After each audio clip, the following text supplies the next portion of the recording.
Hi, and welcome to the second video of the behind the scenes at Black Lab. This one we're going to actually introduce Nick, who couldn't unfortunately make the last one, but this one we're going to talk about our journey. We've called it Two Guys, One Agency. So first bit here, this first chapter, I want to talk a bit about how I set Black Lab up. I set Black Lab up back in 2017. I had a single client that had approached me and wanted to work with me, and at that point I thought, do you know what, I've got no children, I had a limited or a smallish mortgage, there was no risk, so I decided to have a go. But one thing that was key to what I wanted to do was trying to do the right thing.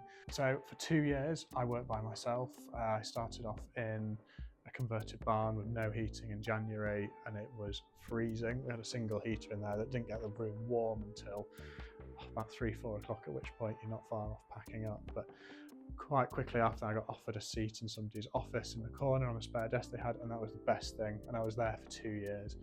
For a start, just being warm, being able to work, and having an office in a sort of central town gave me the ability to not only have a hub, but easily go out and see clients. So I quietly built up the business at that point, and for 2 years I was there just squirreling away, doing my own thing. And when I got introduced to Nick, and who approached me initially to talk about freelancing, he had been in a job for quite a while and wanted to break out, but he was coming to a stage in his life where he thought, you know what, I want to have a go at something myself. So like all good stories, it starts in the pub. So as promised, pulled Nick in here, and after I think 2 years, 2019, Nick actually joined the business. Prior to that, he'd worked sort of off and on like a freelance evenings and weekend basis, and helped with some, I suppose, client development at the time. But I mean, Nick, in sort of your own words, like, what did those first few months kind of feel like and look like to you? Because obviously, you know, you've been in a job a long time, very secure. Obviously, part of coming to the business was there was some security with us, but it's still very much an unknown, given it was just me and I'd only been trading for I think a couple of years. I'd been in a job for 16 years, I think, straight out of university.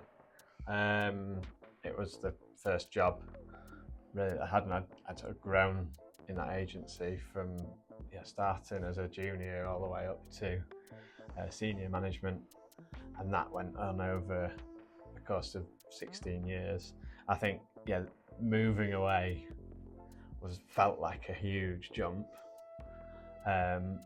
Obviously got a house to pay for and everything else, and then you had twins coming and twins on the way, and I think making that move it did feel like a big jump, and I think the way we did it was quite, obviously there had to be that sort of leap of faith in a way, but we tried to mitigate that as much as possible. So what we did is we built up a number of clients over, it must be the course of maybe 6 to 12 months, I think.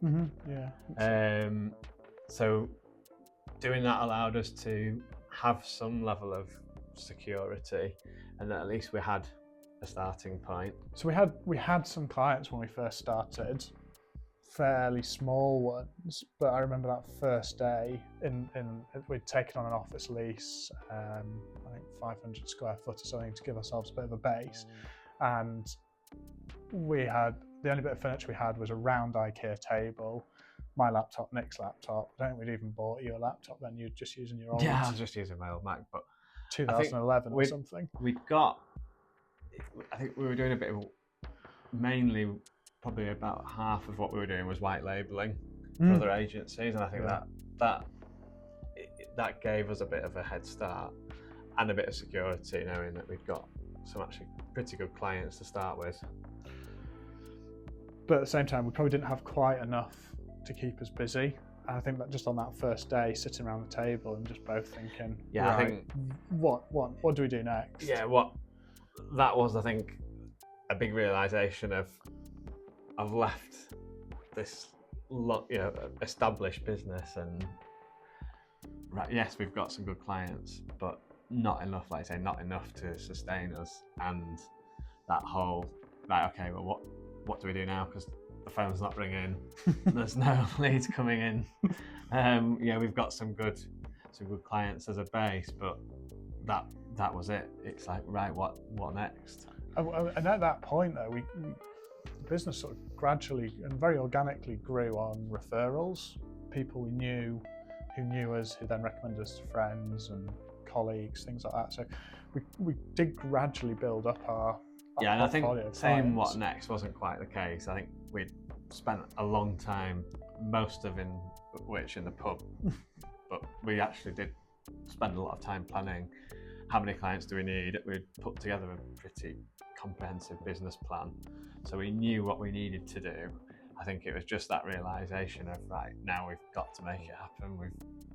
I've left my job, we've got an office, we've got a starting point, but we've got to make the plan real now. And quite quickly at that point, we worked with a business mentor, a chap called Peter, who probably really helped us focus on what we were trying to do and help us put process in place and encouraged us to employ the first person. And that felt like a huge step. But I think in hindsight, we made a real mistake there, and it's something we still talk about today when we're considering hiring.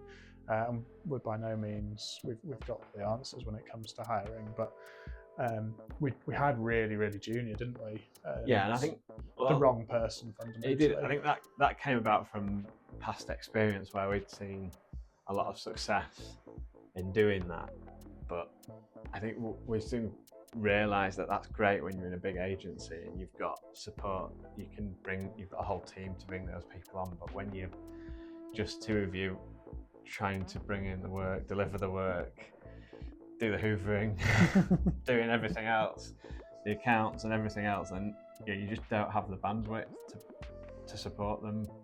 It's not fair on them or the business. It doesn't bring the business on either. So I think that was a big learning early on, that we're not ready for that. And probably arguably, as a team of 9 of us, we're still probably not quite ready for it. We've had some success with 1 or 2 more junior people, but probably people with a bit more life experience. So they've sort of slotted in well and developed. But I think we'd still struggle if we got somebody that fresh again. I mean, that first year was quite, apart from, my wife was expecting a baby in January, and this is around August. Your twins arrived. That was fairly steady away, wasn't it? That first year until COVID hit, and then pretty much everything stopped overnight. We had a couple of small things carried on. Yeah, well, I think that was tough. I think given we worked so well, I think we got off to a really good start and managed to win. Obviously, you started with a good client, but we got a really good client, a big car supermarket, and it was a great PPC job early on.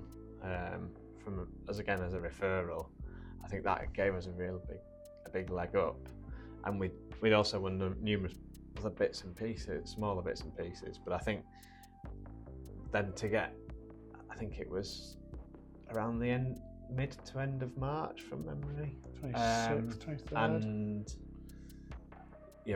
we had one client dropped off, and then another, and as everyone was panicking, wondering what to do, I think it felt a bit like everything was sort of slipping through your fingers. But I think what that did is bring out we then just put our heads down and thought, let's just get on with it and see what we can sort of rattle the bucket, if you like. And then post-COVID, I think the next big challenge then was building the team up. Obviously we'd got to a point where I was doing a lot of delivery and doing everything else to support running the business. I think one of the biggest challenges was, obviously, we looked at juniors, so then it was, can we get someone with a bit more of experience? But it's always a balancing act to looking at how much revenue have we got, and what do we think's in the forecast, and what can we afford? And I think in the early days, what was difficult was you couldn't necessarily afford someone with experience. And we wanted to offer those people stability, didn't we? We didn't want them to leave we've their always, job. I mean, one thing we've always been very careful and made sure that the business is in a strong position, so we're not sort of flying by the seat of our pants. And I think, there were a lot of learnings. I think early on, we realised getting after the sort of mistakes we probably made to start with, I think getting someone with experience made a massive difference. Not only they could hit the ground running, but when they're in front of clients, it helps grow accounts, and you've got to be there. And we always wanted to deliver the best service that we could and do everything right. And I think having someone senior that's got the experience makes such a difference. It becomes really apparent when they're in front of a client. And then I think aside from that, it's then looking at what then do you need, and that's if we look at, say, the two core services, SEO and PPC, it's then you don't necessarily know what's going to come in. You could say, if you're in a position where you can be really selective on the work, then great. But I think knowing you don't know whether you're going to get an SEO client or a PPC client. Because at that point we didn't really have a funnel, did we? We weren't doing any marketing. We were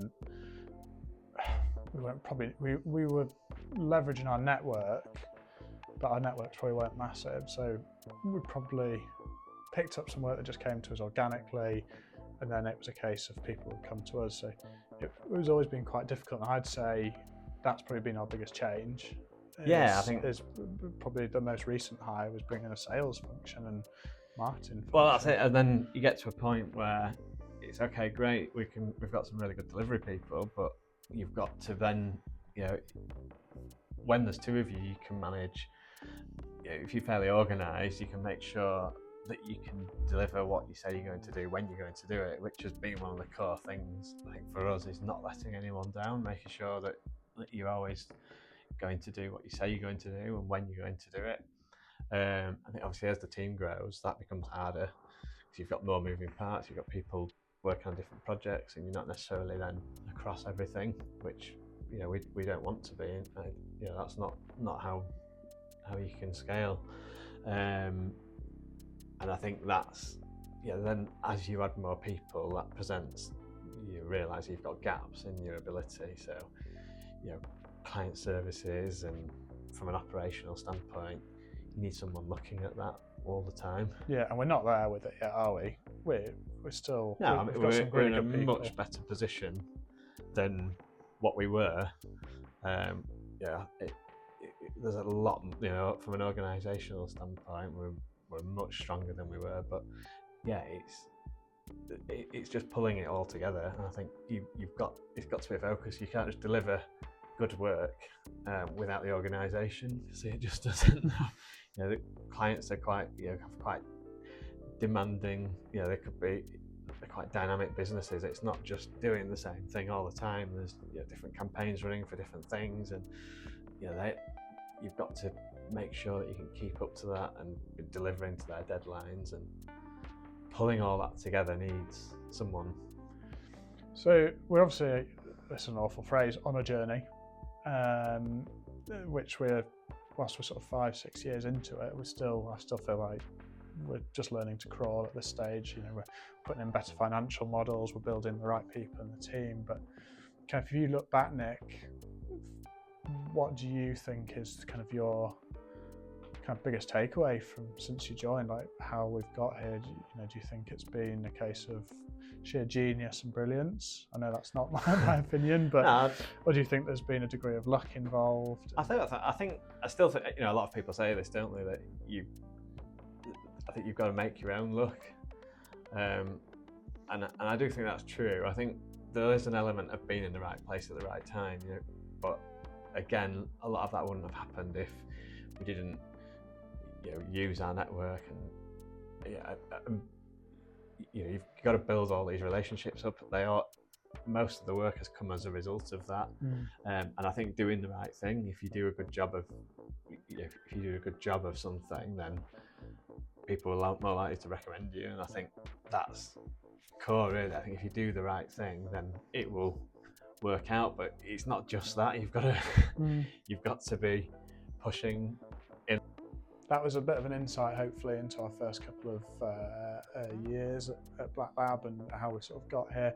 There's tons of detail we've probably missed out, not put in, but we can get into that in a later video. But it was just good to be able to introduce you to Nick and kind of get his view on some of the things that we'll be covering, but also that we've been through. So we'll keep these. Hopefully, it's going to be a series of many videos. So we'll keep you updated with these, and we'll discuss many other topics. But thanks for watching.